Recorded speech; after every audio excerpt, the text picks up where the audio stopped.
Hi, it's Martin here from the Business Accelerator team. I'm joined by Jack again. This is the sixth episode in our series on building a better business.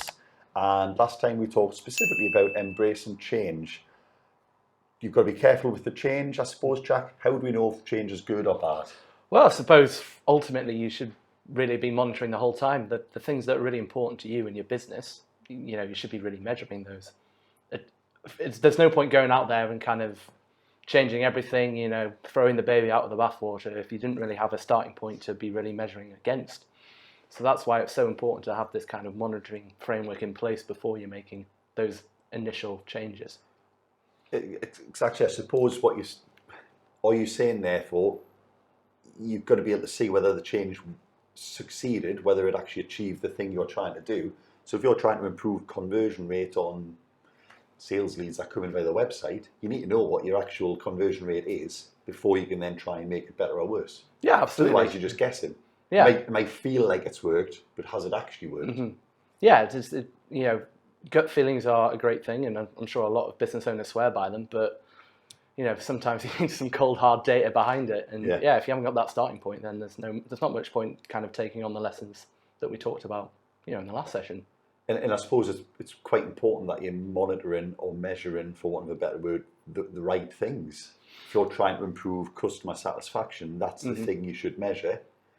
The thing you change to improve that might be how you answer the phone, what your turnaround times, etc. So you've got to be careful to make sure you're measuring and monitoring the right things. Well, I think you've came off a really good example off camera. You can go like, well, I can easily, if we wanted to, we could from tomorrow say that we want to have chargeable time at 90%.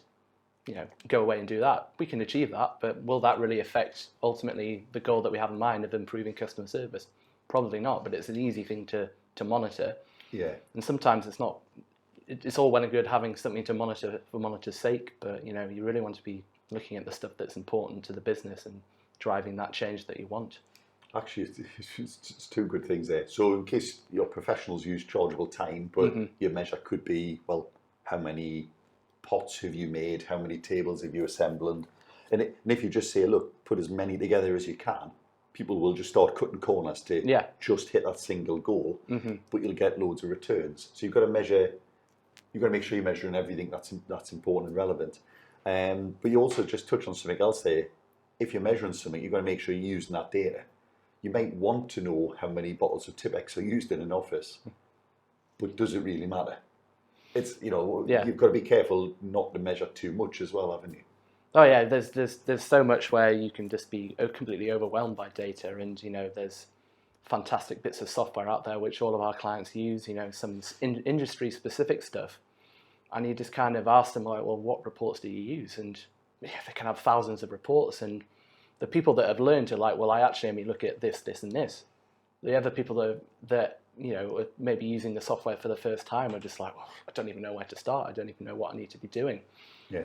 And that's particularly apt in complicated areas like in construction. Even estate agents that we deal with, not all of them necessarily know what they should be monitoring because there's so many things you could be doing. Yeah. What do you do about?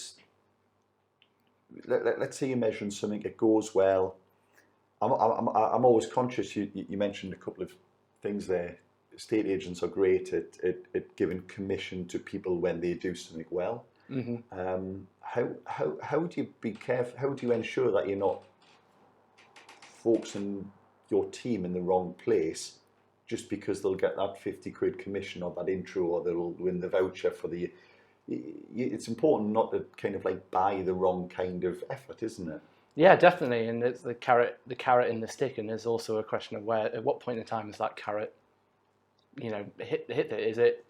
We talked about it in the sense of you don't just reward someone for turning up. Yeah. Obviously, you don't want to, but also you want stuff to be achievable. We talk about SMART goals, which encourages people to push slightly out of their comfort zone and looking for that improvement. And it's just finding at what point do people kind of get that motivation to continually improve, doing a little bit more. And it's not an easy thing to do. No. You can, if you make it too easy, then people just kind of relax a little bit. you make it too difficult, then people are just immediately switched off and go, there's no point in even trying with this. And there isn't one thing a lot of people seem to struggle with as well is setting the right number of things to measure and setting the right number of goals. There's a danger of overwhelm and underwhelm, isn't it? You might say, well, I'm going to have 32 goals this year and I'm going to measure 70 things to track that. And it's pointless. People don't know where they're going. There's too many things to try and do. Whereas equally, if you just say, look, by the end of the year, I want 100 grand profit, say, well, but how have you got any idea of how you're actually doing? So how do people strike that balance? And yeah, it's this unusual one, and it's certainly the case of people might like that freedom of, the only goal you have is to make 100 grand profit, but other people can almost find that autonomy quite daunting. And likewise, if you're given 100 like different goals to achieve and you hit that appraisal period and it's just like going through them all and you go, I haven't got time to do all of that stuff, or why the hell is this relevant to me? Like, why are you asking a member of admin staff to attend a certain amount of like networking events? Like, well, what the hell do I need to do that for? And actually, I think a good example is the Bobby on the beat, quite a political thing, but the Bobby on the beat spends just as much time filling in a form as they do attending an incident, for instance. I don't know if that's true or not, but that's the perception you get. It's like, where is all that data going? What does it do? If it's data for data's sake, you're less effective, aren't you? You might have unbelievable data, but you're actually just reducing effectiveness of your team. I think it's also important to make sure that your focus or your goals do two things. They shouldn't necessarily be fixed, because if you're monitoring correctly what's going on, that would let you identify a trend or a change that will help you change your goals slightly. But also, I suppose, another thing they do is they let you hold the right people accountable. And a simple example we had on this is we had a client that was this hair salon with a bunch of people renting chairs, and each person was set a target of upselling product. So how much conditioner, hair, whatever, and other services.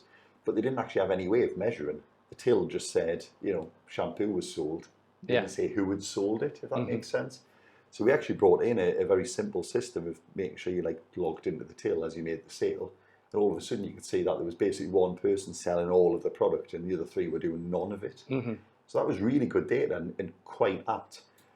That accountability piece, though, that you can get from that is really important, isn't it?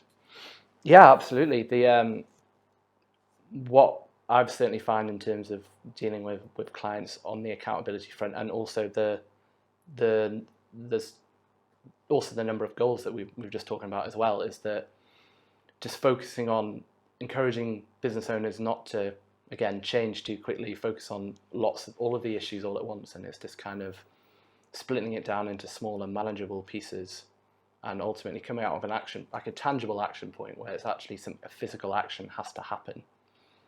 And ultimately, it's just holding them accountable for doing three very simple things. And it makes everything a hell of a lot easier in terms of, it's black and white in that sense. Where do people start on this then, Jack? Because you might be sitting thinking, well, this all sounds great. I would love to know whether I'm succeeding or failing in a measured way that you can evidence rather than just feel. But people probably they might be sitting thinking, well, I wouldn't know where to start. I love this idea of three things that I'm going to fix this quarter. Where do you start? And again, you're right, people get very intimidated about it, but it's ultimately thinking about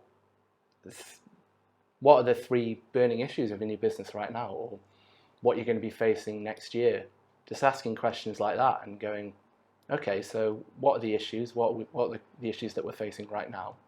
And what do we want that to look like, in 3 months' time? And again, that's the other important thing about this, is that we shouldn't be focusing on, stuff that's, this shouldn't be a once-a-year exercise, and we shouldn't be comparing at one point in time against another point in time, X months in the future, years in the future.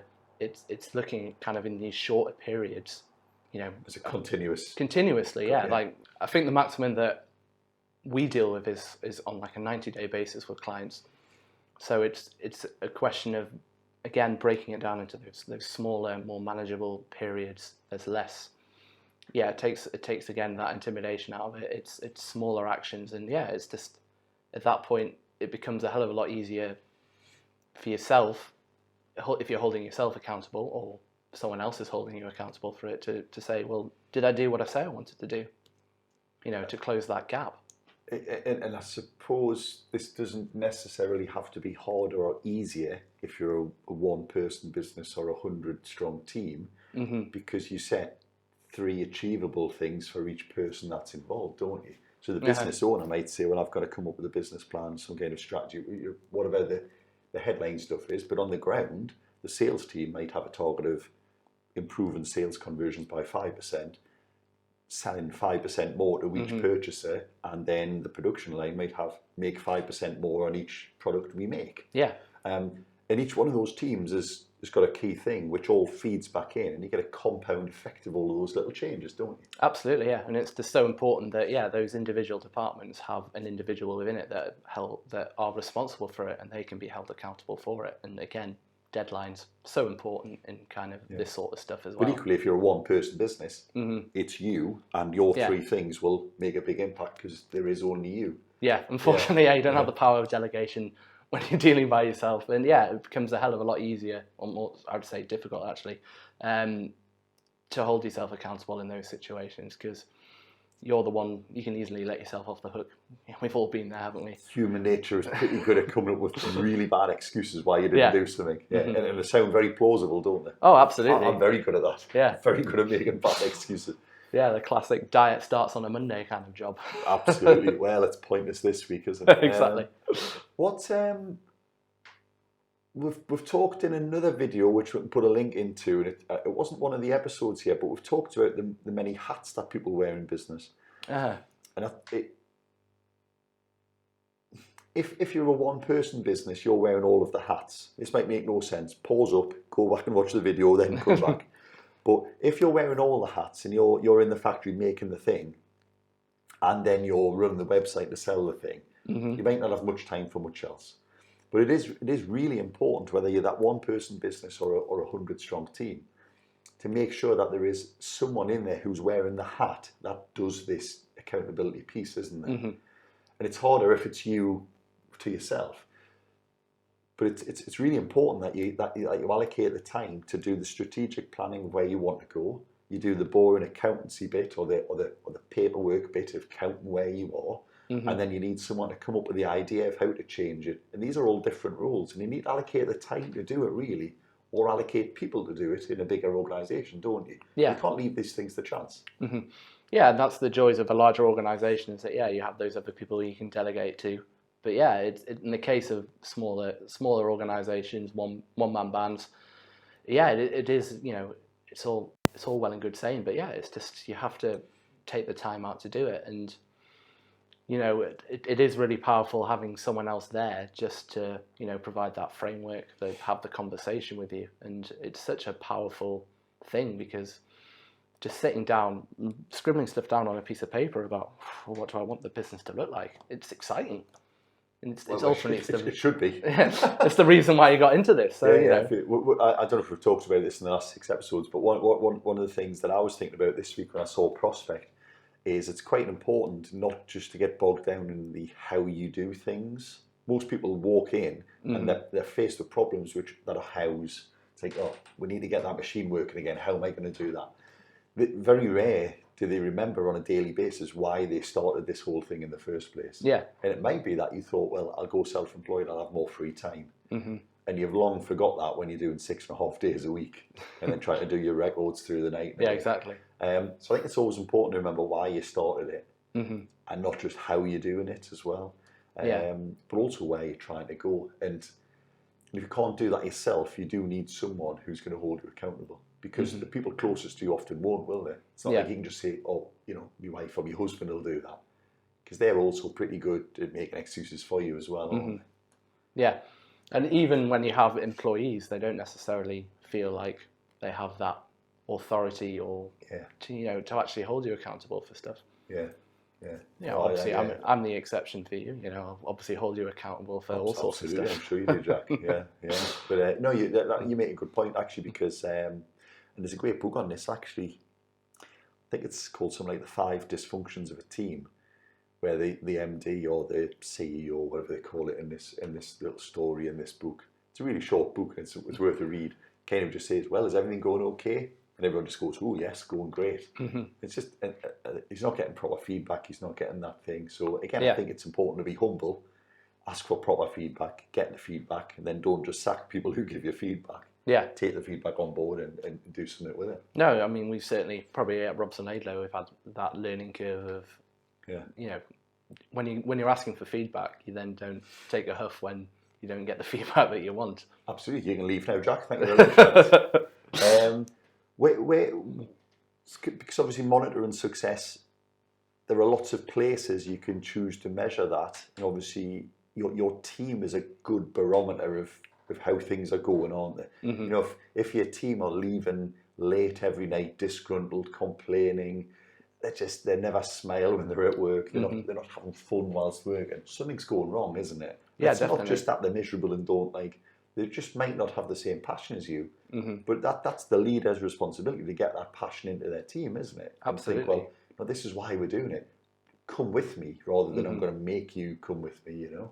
Yeah, provide that context and the vision behind the business, and people will follow. And they'll then hold you to go, this isn't what you said we were doing. I thought we were trying to build this. Why are we doing that? This isn't what we said. Mm-hmm. That's a way of getting that feedback, isn't it? Absolutely. By letting people know what you're trying to do in the first place. And then the other important thing about, in terms of the context of the team, is kind of the cadence of that feedback. We've always talked about the annual appraisal being, you know, the one time that you can kind of get your 2 pence in, or whatever it is. 6 pence, 2 pence, tuppence, I don't know, you're probably familiar with that kind of currency. I'm not as old as you think, Jack. I was born after decimalisation. Oh, really? Yeah, but thank you for that. I didn't realise. I'm so young, I don't even know when that came in, so... Well, it was before I was born. Oh, right. Yeah. But the point that I'm making is that the cadence of the feedback needs to be more than that once a year thing. It needs to be almost on a job-by-job basis of... Well, depending on what job it is. If you're making 10,000 widgets a day... Yeah. At the end of each batch or each day or each week. But if you're doing a 3-week project, you've got to check in regularly during the project. And there's a minimum at the end. Did the project achieve what it was set out to do? Did we make the money we thought we could? Yeah. And, you know, did everyone play their part? Mm-hmm. What went well, what didn't go so well? What can we improve on? And then ultimately flushing that feedback through so that the next time you do the job or a similar job, then you've fixed those areas that you can improve. Do you think there's a place for, I'll say, external accountability? And obviously we can help people with that if they want. If you've got no budget or you don't want that, where would you go? And I actually think there's a place here for even social media. If you publish your goal, you tell people what you're going to do, your followers and friends you're almost then, you've got that peer pressure accountability, haven't you? If you say, I'm going to do this, I'm going to go for a jog every day for the next week. If nobody sees you jogging and you don't say you've been jogging, you've almost like, I don't know where I'm going with that, but, you know, like once you've shared a goal, doesn't matter who it's with, that's more accountability straight away, isn't it? Yeah, that's the point of, you know, the exercise that we do in the grand scheme of things. It's ultimately getting something down on paper, and that makes it a bit more real. And you don't have to invest in business planning sessions to do that. Yeah, you can use social media. Reddit is obviously a fantastic, I'd say, social media platform for that. And we're having a great community of like-minded people. So there might be people out there, Jack, who think, well, you guys can hold me accountable. Obviously, that has a cost. We're not a charity. We like to think we offer good value, but that's a separate issue. We're not trying to sell a service here. There are free ways for people to get accountability if they want, isn't there? They might not have a team. It might be just them. They've got no one in the household to hold them accountable. Nobody else. But they'll have a social media platform probably, or could have quite easily, where they can say, right, this is it. This is what I'm doing. It's almost the New Year's resolution. Never smoking again. If you see me smoking, tell me off, kind of thing. You can use any way to get that accountability, can't you? Yeah, because in the roundabout way, in terms of the business strategy sessions that people pay for, is ultimately what we want to do is get stuff down on paper, and putting it down on paper makes it real. And you can recreate that through social media. Yeah. And I think Reddit is a particularly good platform for that. You can get into, certain groups and communities of like-minded people and, go in there and just be like, hey guys, this is my plan. This is what's going to happen in the next 90 days. And then somebody's definitely going to be there to hold you accountable for it. And it may not be the perfect thing. It may be easy to ignore. You can just delete the app, but it's better than nothing. Yeah, absolutely. Yeah. And because you made a good point there. It's not real until it's written. Mm-hmm. A plan that isn't written is just an idea, isn't it? Yeah. And what about? I mean, one of the best forms of feedback, of course, is from your client or your customer, isn't it? Yeah. As a minimum, you should ask, not every job every time, but you should ask enough people to get a feel for whether what you're doing is hitting the spot. Yeah, and I think in terms of feedback, you're always thinking about a few things there in terms of it needs to be done in a timely manner. There's no point asking a client that you did a job for 2 years ago. By the way, how was that job that I did? Yeah, it's not valuable for you. Who are you again? Yeah, sorry. What? Just the longer you leave it, the more chance it is to have gone wrong, isn't it? Exactly. You built a fence 2 years ago, that blew down last week. You don't ask them people, do you? Yeah, exactly. It needs to be regular as well. Yeah, so you need to be checking in regularly with your clients. Yeah.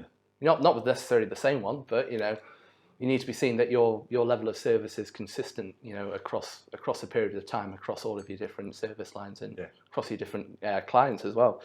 And ultimately, it needs to be relevant as well. There's no point asking a client, again, if we use Robson Lane as an example, asking one of your payroll clients, how did we do with that tax return we did for that year-end account? Or did he manage to get parked okay? Yeah, I did, but the payroll was terrible. Or I still haven't had my account. You've got to ask a relevant question, haven't you? So yeah, I mean, clients are happy to feedback. I think within limits. If you presented them with a 200 questionnaire at the end of their experience, you go, on a scale of 1 to 2,000, how did you find all of these different factors? What's your favourite font? They'll just be like, oh, I'm not interested. Yeah. So it's striking that balance. And actually, that goes nicely back to measure the things that are important that you can actually use and make a difference with. Yeah. I don't know. Is there anything else we need to? What is there anything else we need to cover in this, Jack? Or do you think we've? I think we've gone around the houses and come back to a nice conclusion. Good. As if it was almost planned and written. Well, it was. Yeah. I hope you found that useful. I've just realised I was sitting quite far back there. Hope I was still on camera. Hopefully what you've seen as well is the evolution of these podcasts from a pretty poorly recorded, awful version at the start. We did that because version 1 was better than version 9. And you could almost take a lot of the things that we've done over this building a better business thing with this podcast. Hopefully we're building a better podcast now than we did when we started. We know there's still room to grow, but also please do reach out, give us that feedback we've just talked about. We want to make sure this is a success. And a success for us in this is whether you actually care about it and whether you like it. And what your favourite font is. And don't forget, should we go for size 9? But yeah, please do let us know if there's anything that struck a note here, anything you've adopted. Take one thing away from every episode, put it into place and let us know how you're getting on with that and start monitoring that success, and let us know. Thank you very much for now. See you on the next episode.